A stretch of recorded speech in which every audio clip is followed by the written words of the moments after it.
आज special guest की इस कड़ी में हम आज ऐसे मेहमान से आपको रूबरू कराएंगे जो बहुमुखी प्रतिभा के धनी, अधिवक्ता, समाजसेवी, स्वतंत्र पत्रकार, मजलूमों के हितैषी व मानवाधिकारों के भी ये हितैषी रहे हैं। ऐसी शख्सियतें अधिवक्ता डॉक्टर अख्तर खान अकेला साहब।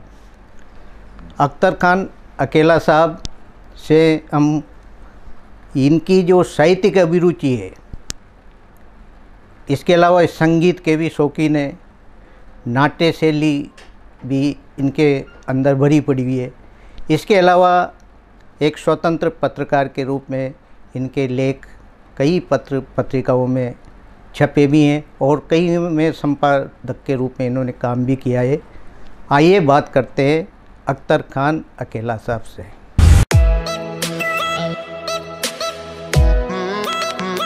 खान साहब, स्पेशल गेस्ट कार्यक्रम में आपका बहुत बहुत स्वागत है। शुक्रिया, नमस्कार। खान साहब, सबसे पहले तो हमारे दर्शकों को आप अपने जीवन परिचय के बारे में बताएं। शिक्षा और कहाँ के हैं आप? देखिए, जीवन परिचय तो कहते हैं कि तुच्छ प्राणी हैं जी, और ईश्वर ने, अल्लाह ने खिदमत करने के लिए भेजा है। खिदमत खल्क जो है, जिसे आम इंसान को कैसे फ़ायदा पहुंचा जाए, उसके काम के लिए ईश्वर ने, अल्लाह ने भेजा है। मैं 7 जून 1963 को मेरा जन्म झालावाड़ ज़िले के अंदर हुआ। चूँकि टोंक स्टेट से जुड़ी हुई एक परगना जो पड़ावा कहते हैं, जी जी जी, वहाँ पे हमारे जो फोरफादर थे टोंक स्टेट से जुड़े होने के कारण वहाँ के जागीरदार थे। कड़ोदिया गांव है, वहाँ आज भी हमारी जागीर ज़मीन है। इस वजह से झालावाड़ कैंप करके हम लोग वहाँ गए थे और वहीं मेरा जन्म हुआ। मेरे फादर एनसीसी के कैडेट भी थे, शिकारी भी थे और बेस्ट शूटर भी थे और इंजीनियर थे। कोटा के अंदर से ही उन्होंने इंजीनियरिंग की और कोटा में ही डीसीएम में काफ़ी टाइम तक इंजीनियर के पद पे रहे। फिर ब्यावर से उनका रिटायरमेंट हुआ मैनेजर इंजीनियरिंग से। मेरी सारी पढ़ाई लिखाई कोटा के अंदर हुई। कोटा में सेंट्रल स्कूल में प्रारंभिक शिक्षा मैंने दी। फिर महात्मा गांधी से मैंने सेकेंडरी और हायर सेकेंडरी किया। गवर्नमेंट कॉलेज कोटा, जब एक ही कॉलेज हुआ करता था, जी जी, तब मैंने ग्रेजुएशन किया आर्ट्स के अंदर, एमए किया उर्दू के अंदर, फिर हिंदी में एमए किया। इसी दौरान मैंने होटल मैनेजमेंट के कोर्स के रूप में हरियाणा से होटल मैनेजमेंट का कोर्स किया। जी जी। फिर कोटा से मैंने डीएलएल की, diploma of labour law, LLB की। मुझे चूँकि शुरू से ही लिखने का शौक़ रहा, तो मेरा शौक़ हुआ करता था कि ज़्यादा वक्त मेरा लाइब्रेरी में गुजरे। अब तो लाइब्रेरी का वक्त दूसरी तरह की लाइब्रेरी हो गई, एजुकेशन की लाइब्रेरी, जो किराए पे लोगों को बुला के और वहाँ पढ़ाया जाता है। उस वक्त नगर निगम के द्वारा संचालित जो लाइब्रेरीज़ हुआ करती थी, उन लाइब्रेरी में हम कैथनीपोल क्षेत्र में रहते थे, तो वहाँ एक लाइब्रेरी तो कैथनीपोल थाने के पास में थी और एक लाइब्रेरी अपने श्रीपुरा के अंदर थी, जो नगर निगम द्वारा संचालित थी। ज़्यादा वक्त मेरा उन लाइब्रेरी में गुजरता था और लिखने के शौक़ की वजह से मैं प्रारंभ में ही लॉर्डपोर्ट, चंदा मामा, नंदन और धर्मयुग के अंदर मैंने लिखना प्रारंभ किया। फिर प्रारंभ जीवन मैंने धरती करे पुकार से पत्रकारिता के रूप में जोड़ा। मैं उस टाइम छोटे काल में था और आपात स्थिति का काल था, तो बहुत ज़्यादा मुझे पत्रकारिता का ज्ञान नहीं था। तो शुरुआती दौर के अंदर मुझे ये कहा जाता था कि अब चूँकि जो भी अखबार में प्रकाशन होगा वो सरकार की मर्ज़ी का होगा। जो लिखा जाता था उसको लेके हम कलेक्ट्रेट में जाते थे और कलेक्टर के अंदर जो एडीएम बैठे करते थे, वो एडीएम पूरी हमारी जो प्रूफ रीडिंग की पर्चियाँ हुआ करती थी उनको देख के और उस पर साइन करते थे और वही हम प्रकाशित कर सकते थे। जी जी जी। उसके बाद धरती करे पुकार के साथ साथ जब पत्रकारिता में हम पारंगत हुए तो जननायक से मैं जुड़ा। जी जी। और भी दूसरे अखबारात से जुड़े और फिर चूँकि लॉ मैंने कर रखा था तो मेरा शौक़ पत्रकारिता के साथ साथ वकालती था। जी। खान साहब, आप एनसीसी की विंग जो निशानेबाजी है उसमें आपको राष्ट्रपति पुरस्कार मिला। बिल्कुल, मेरा चूँकि मैंने बताया अभी कि मेरे फादर जो थे वो ज़्यादा ध्यान निशानेबाजी की तरफ दिया करते थे जी। तो मेरे फादर एशियाड 82 के अंदर सिल्वर मेडल के विजेता थे और उनका ये था कि मैं भी और मेरी जो छोटी बहन थी नाजिमा जी। वो भी कैसे भी निशानेबाजी के अंदर अपने वो करें। तो बचपन में जो लोग खिलौने से खेला करते थे जी। हम बचपन में शुरू से ही बंदूक और पिस्तौलों से खेले और नतीजा यही रहा कि एनसीसी उन्होंने दिलवाई। पहले नेवी में भी थे, फिर आर्मी में थे और वहाँ निशानेबाजी के अंदर हमें पूरी कोशिश की। घर पे भी फादर हमें सिखाया करते थे और विंग कमांडर के साथ साथ जब हम नेशनल उसके अंदर गए शूटिंग प्रतियोगिता के अंदर, नेशनल शूटिंग प्रतियोगिता के अंदर भी हम नंबर 1 रहे और उसका फ़ायदा हमें ये रहा कि प्रेसिडेंट अवार्ड से हमें नवाजा गया। जब हम यहाँ आए तो हमारी छोटी बहन जेडीबी कॉलेज में थी, फिर वो अंडर ऑफिसर बनी और इत्तेफाक की बात रही कि 3-4 साल बाद उसको भी निशानेबाजी में मेडल मिला बहुत और प्रेसिडेंट अवार्ड मिला। कैसा क्षण था वो जब राष्ट्रपति पुरस्कार से नवाजा? जैल सिंह साहब के वक्त हमें इस मामले में पुरस्कृत किया गया था जी। BL शर्मा कैप्टन हमारे इंचार्ज थे जी। वो हमें वहाँ लेके गए। तो यकीनन ज़िंदगी में चूँकि पत्रकारिता से तो हम जुड़ चुके थे तो कई चीज़ों से हम उस टाइम की जर्नलिज्म हुआ करती थी, आप तो जानते हैं, आप पत्रकारिता से जुड़े रहे हैं। तो उस टाइम का पत्रकारिता का प्रभाव बहुत ज़्यादा मजबूत हुआ करता था और पत्रकार को बहुत ज़्यादा वैल्यूएबल समझा जाता था। तो हम वहाँ पत्रकार नहीं थे, हम वहाँ एक याचक भी थे, एक निशानेबाज भी थे और उसके बाद एक सेलेक्ट होने की वजह से वहाँ पे पुरस्कार लेने के लिए गए थे। तो उसमें प्रक्रिया जो उन्होंने बना रखी थी कि एक घेरे के अंदर यहाँ जाओगे, फिर सेकंड घेरे में यहाँ जाओगे, थर्ड घेरे में जाओगे, फिर जब सब वहाँ बैठ जाते थे तो फिर आवाज़ पढ़ के और मंच पे जाके और उनको पुरस्कृत किया जाता था। तो यकीनन वो क्षण जो है वो तस्वीर आज भी मैंने सजा के संवार के रख रखी है और वो क्षण आज भी मुझे याद आते हैं तो आंखों में आंसू आ जाते हैं कि उसके बाद इतना बड़ा पुरस्कार तो कहीं मिलने का मुझे सौभाग्य प्राप्त नहीं हो पाया।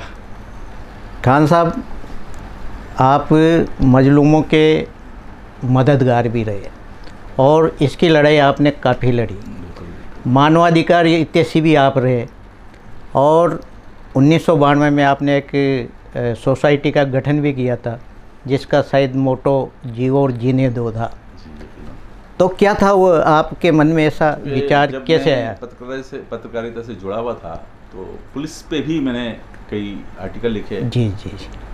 वेश्यावृत्ति अपने यहाँ हिंडोली और इधर आसपास की जो हुआ करती थी उसमें भी रिसर्च आर्टिकल मैंने लिखे हैं। और उसके बाद मैंने ये पाया कि कई मामलों में पुलिस अच्छा भी करती है जी तो बुरा भी करती है, प्रताड़ित भी करती है, यातनाएं भी देती है, मारती है, पीटती है। आज की जैसी पुलिस नहीं थी, उस टाइम तो बहुत मार मार के हाथ दे देते थे, बिल्कुल मार भी दे देते, मर्डर भी हो जाता था। तो हमारे जहन में ये आया कि अस्पताल में जा रहा है आदमी, चिकित्सा नहीं मिल रही, उसकी वहीं डेथ हो गई। बिल्कुल। बिजली का तार पड़ा हुआ है, उसके अंदर आदमी की डेथ हो गई। जी जी।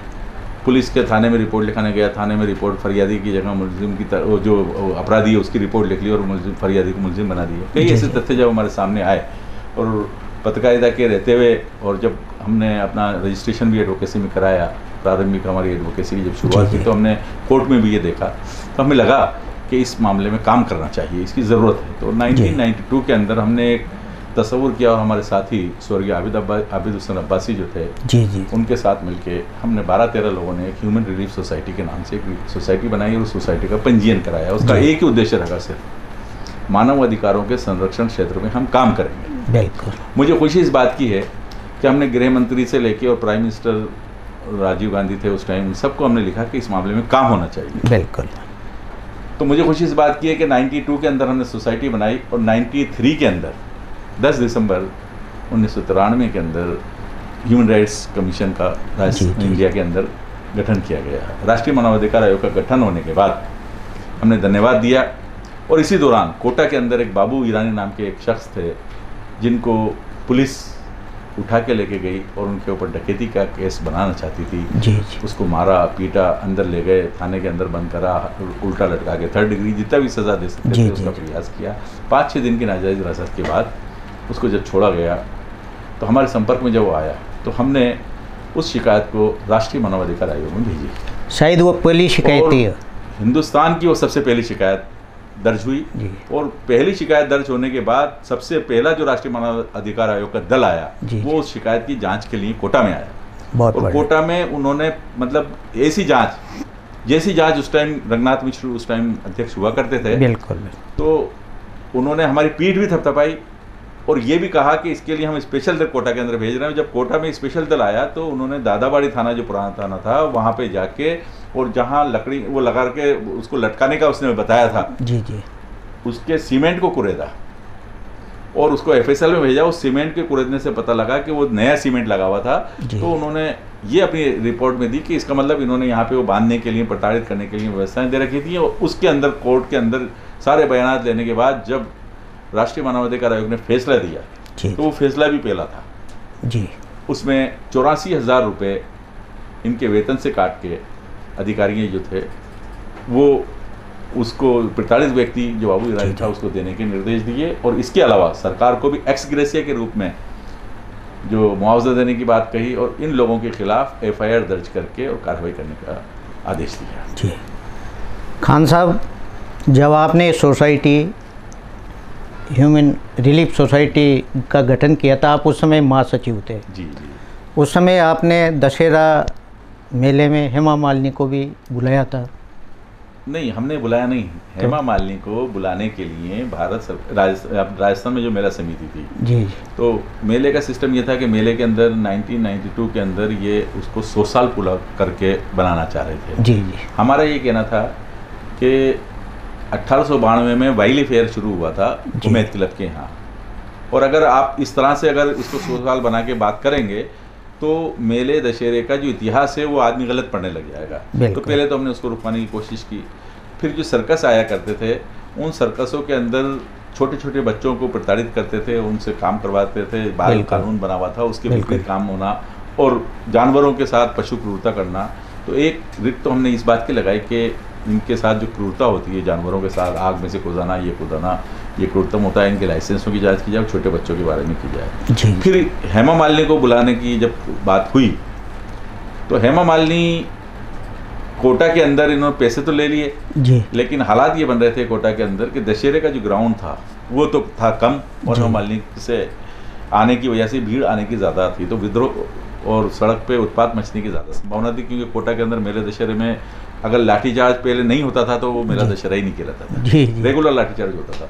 और उस टाइम ज़्यादा लॉ एंड ऑर्डर की सिचुएशन बहुत ख़राब हो रही थी, पुलिस वाले भी तनाव में थे कि हम इसको सिचुएशन को हैंडल कैसे करेंगे। तो हमने अपना पूरा रिसर्च करके कि ये इतना बड़ा ग्राउंड है, 2 बाई 2 के अंदर एक आदमी भी अगर बैठेगा तो इसके अंदर इतने आदमी आ सकेंगे और मेले दशहरे की कैपेसिटी इतनी है, अगर इससे ज़्यादा आदमी अगर आते हैं तो यहाँ पे भगदड़ मचने की संभावना है। दोनों तरफ से जो बस्तियाँ हैं और वो हैं उसके वो लोग और आएंगे, तो इसकी वजह से कई लोगों के मरने की भी संभावना हो सकती है भगदड़ के अंदर जी। तो कोर्ट ने हमारी बात मानी और हेमा मालिनी को गवर्नमेंट नहीं बुलाए, और अगर बुलाए तो किसी ऐसी जगह पे बुलाए जहाँ पे व्यवस्था कर सके जी। वो ऑर्डर दिया। खान साहब, इसके अलावा भी चाहे थर्मल प्रदूषण का मामला हो, गायों के जो थैलियाँ खाने का पुलिस प्रताड़ना का मामला हो, इस पर भी आप के जो चालान थे जी, हेलमेट के चालान बनाते थे लोग, रोकते थे, चाबी निकाल लेते थे जी। उस वक्त भी हमने कोर्ट के अंदर रेड की और कोर्ट से डिमांड की कि ये इनका राइट ये है कि चालान बना दें जी, लेकिन रोक रहे हैं, धक्का दे रहे हैं, छीन रहे हैं, चाबी छीन रहे हैं, ये इनका राइट नहीं है। दूसरा, हेलमेट का प्रोसीजर है कि आप अगर आदमी को देख रहे हो कि हेलमेट नहीं है तो आप चालान बना दो, बिल्कुल बिल्कुल, लेकिन आप ना तो उसका कागज़ रख सकते न गाड़ी को जब्त कर सकते जी। तो इन्होंने बेशुमार इस तरह की हरकतें कर रखी थी। तब हमने एक कोर्ट के अंदर केस किया और कोर्ट ने जो नोटिफिकेशन थे 177 मोटर व्हीकल एक्ट के, 29 मोटर व्हीकल एक्ट के, उन सबको विश्लेषण किया और राजस्थान के जो मोटर व्हीकल रूल्स बने थे कि कौन तो आदमी चालान बना सकता है जी, कौन आदमी चालान कंपाउंड कर सकता है, किस कैडर का आदमी वहाँ पे चौराहे पे होगा तभी चालान बनेगा, अन्यथा चालान बनाने का उनको किसी को राइट नहीं है जी। हमने एक बात और उठाई थी कि ये छोटे 2 पहिया वाहनों पे तो काम चलते हैं, लेकिन जो स्टेज कैरिज की परमिट की बसें होती हैं, जो प्राइवेट बसें होती हैं, उसके पास परमिट होता है कि ये किसी ग्रुप को ले जा सकती हैं, न कि सिंगल सवारी ले जा सकती हैं जी। लेकिन सिंगल जब सवारियाँ ले जाती हैं तो इनको क्यों नहीं पकड़ते। तो उसके अंदर एक विस्तृत ऑर्डर हुआ और उसके बाद कोटा के अंदर उस टाइम चालान होना बिल्कुल बंद हो गए थे जी। और गाड़ियाँ जब्त जो कर लेते थे पूरे के पूरे भर के कंट्रोल रूम में ले जाते थे, वो ले जाना बंद कर दी गई थी। जी जी। और डायरेक्शन आ गया था एक, और लाल बत्ती जब, अब तो सुप्रीम कोर्ट ने भी उसको वर्डिक्ट दे दिया, जब लाल बत्ती भी अनावश्यक रूप से अवैध लोग लगाया करते थे, जैसे उस टाइम महापौर को इजाज़त नहीं थी, UIT चेयरमैन को इजाज़त नहीं थी, ADM स्तर के अधिकारी को अभी भी इजाज़त नहीं, उस टाइम भी इजाज़त नहीं थी। जी जी। तो हमने लाल बत्ती अवैध रूप से जिन जिन लोगों ने लगा रखी थी उनके खिलाफ 177 मोटर व्हीकल एक्ट का चालान बनाने की मांग को लेके एक याचिका दायर की, और उसके अंदर कोटा के महापौर, कोटा नगर विकास न्यास के चेयरमैन, तहसीलदार और जो ADM स्तर के अधिकारी थे कलेक्टर के अलावा और जिला जज के अलावा, इवन मतलब जो CGM स्तर के अधिकारी थे, उनकी भी लाल बत्तियों को हटा दी गई, और अगर किसी ने करा तो मौके पे लेके 4-5 लोगों के चालान बना के कोर्ट के अंदर उसको सबूत के तौर पर पेश भी किया। जी खान साहब, ये आप लोगों का ही वो था बड़ा काम कि राष्ट्रीय मानवाधिकार का गठन और राज्य मानवाधिकार का गठन भी आप लोगों के प्रयासों से हुआ, और प्रथम शिकायत इतिहास में, और राज्य मानवाधिकार आयोग में भी प्रथम शिकायत अब नहीं रही। मैं ये जानना चाहता हूँ कि एक आवा में प्रकरण हुआ था जो दशहरे में मूछ प्रतियोगिता में हमेशा भाग लेता था, उसकी मूछें पुलिस ने काट दी थी, और उस गरीब के को न्याय दिलाने के लिए आप लोग आगे आए, तो क्या वाकया था वो? 2 पड़ोस के लोगों में झगड़ा हुआ जी। झगड़ा होने के बाद उनका झगड़ा ख़त्म हो गया जी। और वो मोडूलाल जो था, जो कोटा मेला दशहरे के अंदर राष्ट्रीय स्तर की जो प्रतियोगिता थी मूँछों की, उसकी मूँछें यहाँ तक नीचे, घुटने से भी नीचे तक यहाँ तक आती थी जब वो खोलता था मूँछ। जी जी। और इतनी बलशाली मूँछें उसने बनाई थी कि उससे बाल्टियों बांध के उठा लेता था वो। तो इसी वजह से उसे यहाँ जयपुर में और दूसरी जगह पुरस्कृत किया गया। जी। उसके गांव के पड़ोस के आदमी से जब झगड़ा हुआ तो वो प्रभावशाली आदमी था, थानेदार साहब कनवास के जो CI साहब थे, उन्होंने आओ देखा ना ताओ गए और पास में नाई की दुकान से कैंची ली, उसकी मुझे काट दी। अच्छा। अब उसको इस बात का गम नहीं था कि मेरे ऊपर मुकदमा दर्ज हो गया, उसको इस बात का गम था कि मेरी मूछें जो मेरे मान सम्मान का प्रतीक थी, जी जी, जो मुझे हर जगह विजेता घोषित करवाती थी, वो मूछें कट गई। तो उसने हमसे संपर्क किया कि मेरे साथ इस तरह का अन्याय हुआ है, तो मुझे आप कैसे भी करके न्याय दिलाइए। हमने राजस्थान मानवाधिकार आयोग का नोटिफिकेशन आया था, गठन हुआ ही था। जी जी। तो हमने पहले तो राष्ट्रीय मानवाधिकार आयोग में शिकायत भेजी। राष्ट्रीय मानवाधिकार आयोग में चूंकि राज्य मानवाधिकार आयोग का गठन हो गया था, तो उसका क्षेत्रीय अधिकार होने से हमारी शिकायत को यहाँ ट्रांसफर कर दी। और हमारी ऑलरेडी शिकायत वहाँ पे थी। दोनों शिकायतें होने के बाद वहाँ की जो टीम आई, उस टीम ने उसके फोटोग्राफ वगैरह ये देखे, मूछ के वो देखे, उसने मूछ के कुछ हिस्से रख भी रखे थे, जी। वो भी एविडेंस के रूप में दिए। मानवाधिकार आयोग के जो चेयरमैन थे, उनको खुद को ऐसा महसूस हुआ कि यार ये तो राजस्थान के अंदर मूछ ही मान सम्मान का प्रतीक है, बिल्कुल बिल्कुल, आन बान शान का प्रतीक है। तो उन्होंने कम से कम 3 से 3.5 पेज का एक ऑर्डर लिखा, जिसमें 2 पैराग्राफ तो सिर्फ मूछ का जो सम्मान होता है व्यक्ति से जुड़ा हुआ, उसी पे लिखते हुए, और आखिर के अंदर उस मूछ के काटने की जो प्रक्रिया उसकी थी SHO की, उसके खिलाफ गंभीर टिप्पणी करके DG जो थे उनको डायरेक्शन दिया कि इसके खिलाफ कठोर से कठोर कार्रवाई की जाए और इसको मुआवजा दिलवाया जाए। जी। खान साहब, अब तक कितनी शिकायतें? करीब 1718 शिकायतें हमारी तरफ से पेश हो चुकी हैं, जिसमें 350 से भी ज़्यादा शिकायत पॉजिटिव रूप में हमारे पक्ष में, यानी कि जिसके लिए, जैसे मान लीजिए हाई टेंशन लाइन बिल्कुल बापू नगर से चंबल गार्डन की तरफ आ रही थी, वहाँ कई लोग उस मकान के आसपास रहते थे, तो खींच के और जला देती थी, या कई बच्चे मर जाते थे। उद्योग नगर में थे, पानी में बच्चे डूब गए, पुलिस कस्टडी के अंदर डेथ हो गई, कस्टोडियल डेथ हुई, पुलिस ने मारा, या अस्पताल के अंदर प्रॉपर इलाज नहीं हुआ जिसकी वजह से डेथ हो गई। अस्पताल में कई चीज़ें, डॉक्टर और सारे होने के बाद, यंत्र होने के बाद, सिर्फ उसका जो संचालक है या उसका ऑपरेटर है, उसका नहीं होने की वजह से सारी जांचें वगैरह बाहर हो रही हैं। इस तरह की जो हमने शिकायतें की, तो 350 से भी ज़्यादा शिकायतें हैं। उसमें सरकार ने कठोर निर्णय लेने के लिए सरकार को हिदायत दी जी, मानवाधिकार आयोग ने, और कुछ शिकायतें आज भी पेंडिंग हैं, कार्रवाइयाँ चल रही हैं। खान साहब, इसके अलावा भी आपने जो जेलों में बंद कैदी थे उनके हितार्थ भी काफ़ी काम किया आपने। जिन मतलब क्षमता से अधिक कैदी जेलों में बंद थे, उसके अलावा उनको रहने खाने ये सब, हाँ बताएं सर। नवरात्रा और रोज़े जी, इत्तिफाक की बात थी कि वो साथ साथ थे। तो as a social worker Navratra और रमज़ान में जो भी व्रत है और रोज़ा है जी, उनके लिए कुछ संस्थाएं काम करती थी। तो उन संस्था के साथ जब हम जेल में पहुंचे तो हमने देखा कि जेल की स्थिति बहुत ख़राब है जी। और माचिस फैक्ट्री, माचिस से एक फिल्म कोटा में बनी थी जिसकी शूटिंग कोटा में ही चल रही थी। बिल्कुल। तो वहाँ पे गैदरिंग भी बहुत सारी थी, चंद्रचूड़, ओमपुरी, तब्बू वगैरह ये लोग कोटा में उस टाइम मौजूद थे। जब हम जेल के अंदर वाले प्रेमिसेस में गए तो वहाँ कुछ कैदियों ने हमें वहाँ की स्थिति के बारे में बताया, खाने के उसके बारे में बताया। तो हमें लगा कि ये बहुत अच्छी पोजीशन नहीं है। कोटा में चूँकि हम वकालत भी करते थे तो हमने वहाँ पे भी जो कोटा का बैरक होती है जहाँ पे वो रखते हैं, बहुत गंदी सुरान मारती हुई जगह, अंधेरी कोठरी, और वहाँ पे सुबह से लेकर शाम तक वो आदमी वहाँ पे बैठा रहता था। कोर्ट के अंदर आता था, तारीख पे जाके फिर अंदर वहाँ पे हेल्ड अप हो जाता था। और जेल की स्थिति बहुत ख़राब थी, कंबल फटे हुए, तेज़ कड़ाके की सर्दी। तो हमने एक विस्तृत रूप से इस शिकायत को फिर से कहा और रंगनाथ मिश्र साहब से हम दिल्ली गए थे तो उनसे मिले भी और उनको हमने बताया। तो उन्होंने कहा ठीक है, हम देखते हैं इसमें क्या कर सकते हैं। तो उन्होंने उसको एक जनहित याचिका को के रूप में मान के और उन्होंने ट्रांसफ़र कर दिया राजस्थान हाई कोर्ट में जी। और राजस्थान हाई कोर्ट ने कोटा के जो जिला जज हैं उन्हें उसका इंचार्ज बनाया कि इसकी जांच रिपोर्ट हमें बना के दो कि इस याचिका के क्या तथ्य हैं, सही हैं गलत है जी। तो उन्होंने हमारे बयान लिए, कुछ कैदियों की जिनके नाम हमने लिखे थे उन कैदियों के बयान लिए, कोर्ट की पोजीशन देखी, जेल की पोजीशन देखी, जो छोटी जेलें होती हैं आसपास अंता और कनवास, और उनकी जेल की देखी, क्षमता देखी, और कितने 750 की क्षमता है और 1800 आदमी उसके अंदर हैं। जेलर की पोजीशन ये है कि जेलर उनको 750 आदमियों का बजट में जी 1850 आदमियों का खाना कैसे खिलाए।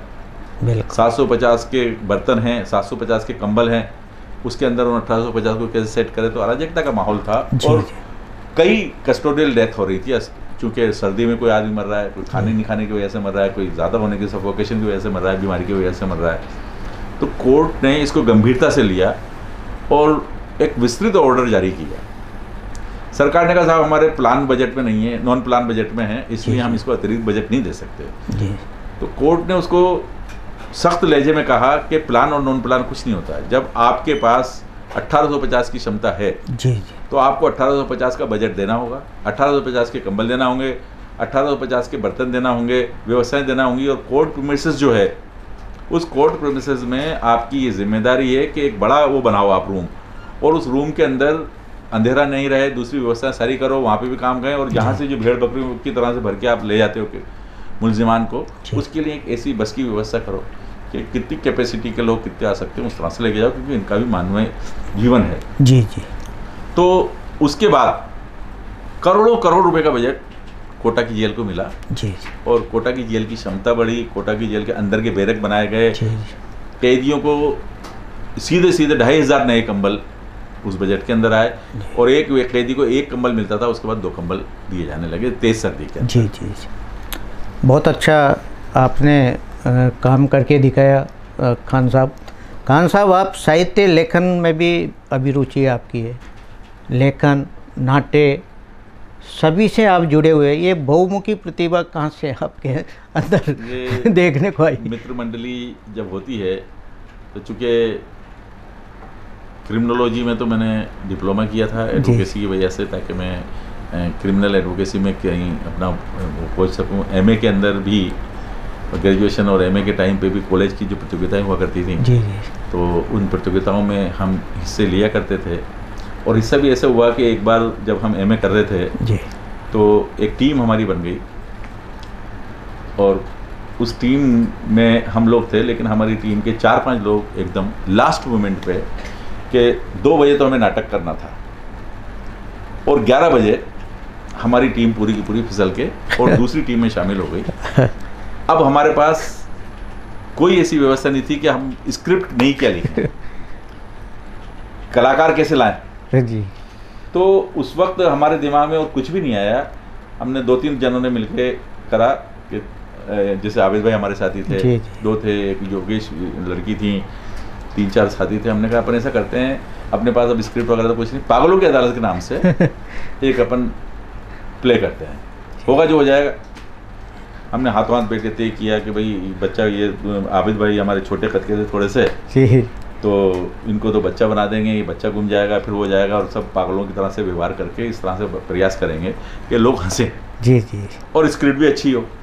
अब हमारे जो साथी थे आबिद साहब, वो कहते थे कि मैं मूछें नहीं कटवाऊँ तो हमने कहा भाई ठीक है, मूछें मत कटवाओ, फिर ये जब रिपोर्ट लिखाने जाएगी तुम्हारी माँ तो ये कहेगी उसकी पहचान जन्म से ही वो मूछों वाला बच्चा है ये करके करेंगे। आप ये देखिए कि हमने आड़ी टेढ़ी हरकतें की, एक ने काला वो आधा चश्मा लगा लिया, एक ने क्या कर लिया, एक ने बाल सफ़ेद कर लिए, काले कर लिए, फटे कपड़े पहन लिए, इतनी मोटी किताब लिया है और उसका चोंगा कर लिया। और जो स्टेज था, कॉलेज का स्टेज जो था हमारे पुराना स्टेज, उस स्टेज में हमने देखा तो नीचे एक सुरंग थी जी। तो हम उस सुरंग में से ही, जैसे बादशाह अकबर आता है ऐसे करके एक जो मलमल का कपड़ा होता है उसको लेके, उसको बादशाह अकबर बना के लेके आए, और एक हमारा साथी था उसको, और फिर हमने जो हरकतें की उसमें मतलब हंस हंस के लोगों का पेट दर्द हो गया और जो लोग हमारे साथ गए थे जी जी, उनका तो 3rd नंबर पे आया नाटक, और जजेस ने हमारे नाटक को इतना सराहा कि 1st नंबर पे दिया। बहुत खूब। खान साहब आप प्यार भरा दिल भी रखते हैं और आपने अशार भी रोमांटिक लिखे हैं। एहसास सुनाइए हमारे दर्शकों को जी। ये मानवीय स्वभाव है जी, और चूंकि अल्फाज जो हैं वो जिस तरह से मिट्टी होती है जी, कि मिट्टी से आप मकान बना लो, चूल्हा बना लो, गोला बना लो, ज़मीन पे रख दो, इसी तरह से अल्फाज से आप मोहब्बत लिख दो, नफ़रत लिख दो, गुस्सा लिख दो, क्रोध लिख दो। इसी तरह से इन अल्फाजों का इस्तेमाल अगर अपन चाहें तो हंसाने के लिए भी कर सकते हैं, प्यार बढ़ाने के लिए भी कर सकते हैं, कौमी एकता के लिए भी कर सकते हैं। तो उसी नज़रिए से हमारा ये प्रयास है कि चूँकि अब जब हम आर्टिकल लिखते हैं तो लोग, बड़े आर्टिकल भी होते हैं और उन आर्टिकलों के साथ साथ बीच बीच में छोटा छोटा बिल्कुल प्यार का इजहार भी होना चाहिए। फिर प्यार के इजहार के साथ कई बार कई लोगों के हालात अपन देखते हैं कि एक्स ने वाई के साथ धोखा किया, तो उसके अंदर अपने आप को शामिल करके जी, और उसके लिए क्या लाइनें लिखी जाना चाहिए तात्कालिक रूप से, वो लिख के अपन जब डालते हैं तो उसको ये लगता है कि अरे ये तो मेरे लिए है। बिल्कुल। आज फॉरेन के अंदर कई बार जैसे अपन बिजी हो जाते हैं और अपन नहीं लिख पाते जी, या छोटी छोटी जो शायरी हैं तुकांत वो नहीं लिख पाते, तो दुबई से और बाहर जितने भी लोग हैं जो अपने एनआरआईज हैं, वो हमारे जो सोशल मीडिया पे फ्रेंड है, एक्टिविस्ट हैं, वो 5-7 दिन बाद फ़ोन करके पूछते हैं सर क्या बात है आजकल शायरी नहीं आ रही है आपकी और कई लोग उसको शेयर भी करते हैं, पसंद भी करते हैं जी। एक आध सुनाइए। तो मोहब्बत एक ऐसी चीज़ है जिसको नफ़रत के ऊपर हावी करके और उससे जीता जा सकता है जी। नज़रें हों, नज़ारे हों, वाह, आँखें हों, गुलाल हो, जुल्फ़ें हों, जो कुछ भी हो वो आप हो, और जो आप हो वो मैं हूँ, और जो मैं हूँ वो आप हो। वाह क्या बात है। हम एक दूसरे में खो जाते हैं, और अगर खो जाते हैं तो आप मैं आप, हम तुम हम हो जाते हैं। वाह क्या बात। खान साहब आप सोशल मीडिया पे भी लगातार अपनी लेखनी चलाते रहते हैं और हज़ारों फॉलोअर्स आपके हैं, कैसे संभव हो पाता है, क्योंकि अधिवक्ता हो, समय का अभाव? एक्चुअल में क्या है कि जीवन शैली शुरू से ही फौजी टाइप की रही जी, एनसीसी से जुड़े रहे तो अनुशासित रही, तो नियमित रूप से सुबह 4:30 से और 4:45 बजे का उठने का शुरू से हमारी नेचर रही है जी।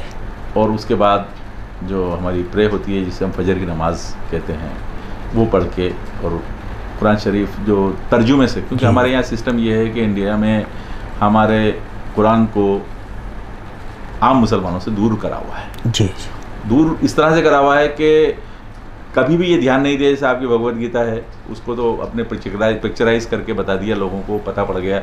लेकिन कुरान शरीफ में अरबी की ज़ुबान में तो आदमी पढ़ लेता है जी जी, लेकिन उसके अंदर सारांश क्या है, वो ईश्वर अल्लाह आपसे कहना क्या चाहता है, वो कई लोगों को 80% लोगों को पता नहीं है। बिल्कुल। तो मैं बतर्जुमा उस कुरान शरीफ को पढ़ता हूँ क्योंकि कोर्ट में भी ज़रूरत पड़ती है हमें कई मामलों में इस्लामिक लॉ के हिसाब से।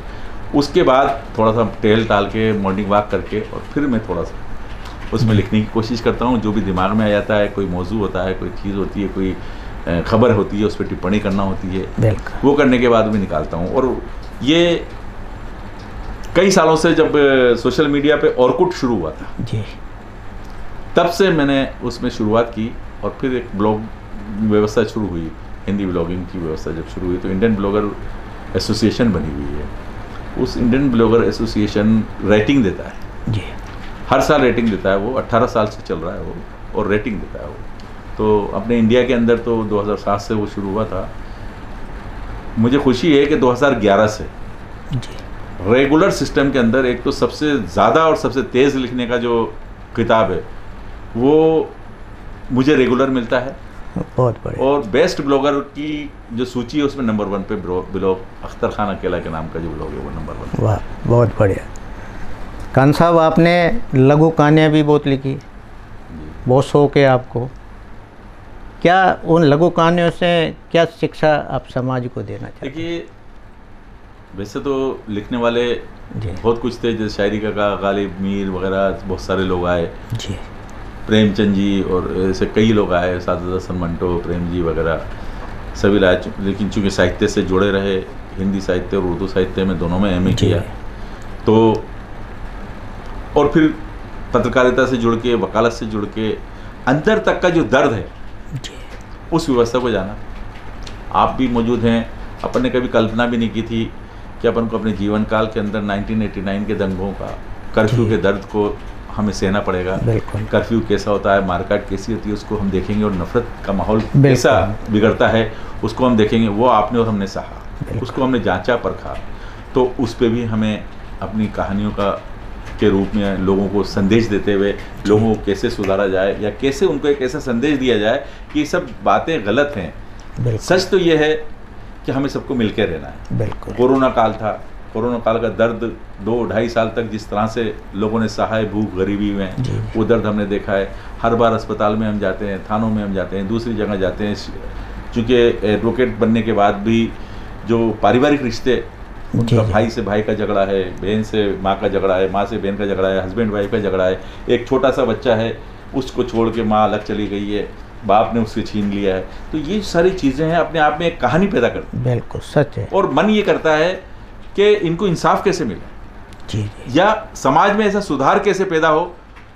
तो कहते हैं ना कि कुछ तो करना चाहिए, चुप रहने से बेहतर ही है। बिल्कुल। तो हमें पता है कि हमारी आवाज़ बहुत दूर तक तो नहीं जाएगी, लेकिन थोड़ी दूर तक तो जाएगी। बिल्कुल। तो हमारा ये प्रयास होता है कि अपने अल्फाजों से उस दर्द को और उस दर्द के साथ कुछ सुझावों को और कैसे उसको हम बेहतर कर सकते हैं, वो सब चीज़ें इस तरह से हम प्रदर्शित कर दें, इस तरह से लिख दें कि वो प्रकाशन जहाँ पे भी प्रसारित होके जाए तो लोगों को ये लगे कि यार ये तो अपने पड़ोस की कहानी है, ये तो यार हमारे वहाँ की कहानी है, फलाने रिश्तेदार के साथ भी ऐसा हुआ था, और अगर इसमें ज़रा सा ऐसा हो जाता तो वो झगड़ा ख़त्म हो जाता। बिल्कुल। जैसे पारिवारिक न्यायालय में आप देखते हैं कोई झगड़ा नहीं होता। बिल्कुल। हस्बैंड वाइफ के बीच में कोई झगड़ा नहीं है, झगड़ा है तो दोनों की माओं के बीच में झगड़ा होता है। बिल्कुल। वो कहता है मेरी माँ, इसकी माँ ख़राब है, वो कहती है इसकी माँ ख़राब है। जी। तो इस तरह का वातावरण समाज के अंदर अब नया बनने लग गया है, समझाई शुरू हो गई है। और आर्टिकल जो आ रहे हैं, क्योंकि अब पहले युग एक शुरुआत हुई थी सरिता की, और इनकी जो थी वो तो करीब करीब खत्म हो गए। प्रिंट का हिस्सा जो है सिर्फ अखबारों तक सीमित हो गया है। जी। नॉवेलों का वो ख़त्म हो गया है, और अब सीरियल्स ने ले लिया है, वो इस पर यूट्यूब चैनल्स ने ले लिए हैं। बिल्कुल। तो हमारी ये कोशिश रहेगी कि आने वाले कल के अंदर छोटे छोटे जो तुकांत यूट्यूब सिस्टम से बन के ऐसे संदेश भी जाएं जो लोगों को ये महसूस करवाएं कि हम अगर मिल के रहेंगे, परिवार बना के रहेंगे, संयुक्त परिवार बना के रहेंगे, तो ही हम देश के अंदर भी तरक्की करेंगे, समाज में भी तरक्की करेंगे, और समाज को सुकून देंगे, खुद भी सुखी रहेंगे, दूसरे को भी सुखी रख पाएंगे। जी। खान साहब, आप एक वरिष्ठ अधिवक्ता भी हैं।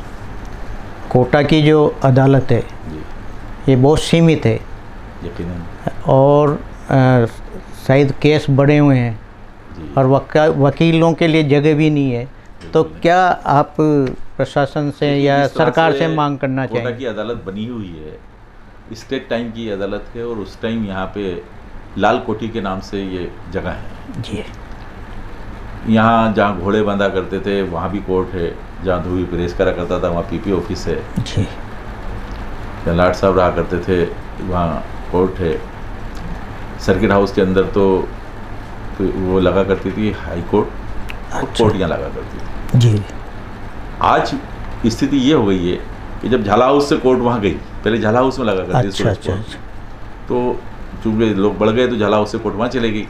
उस टाइम 50-60 एडवोकेट हुआ करते थे, अच्छा आज 3500 से ज़्यादा तो एडवोकेट्स हैं, और कम से कम गिरी से गिरी हालत में 1.5 लाख से ज़्यादा केसेस हैं। जी अदालतें इतनी बढ़ गई हैं कि 76 तो कोर्ट हैं, रेवेन्यू कोर्ट हैं कम से कम 22-25, कंज्यूमर कोर्ट है, एमएससीटी कोर्ट है, फैमिली कोर्ट हैं।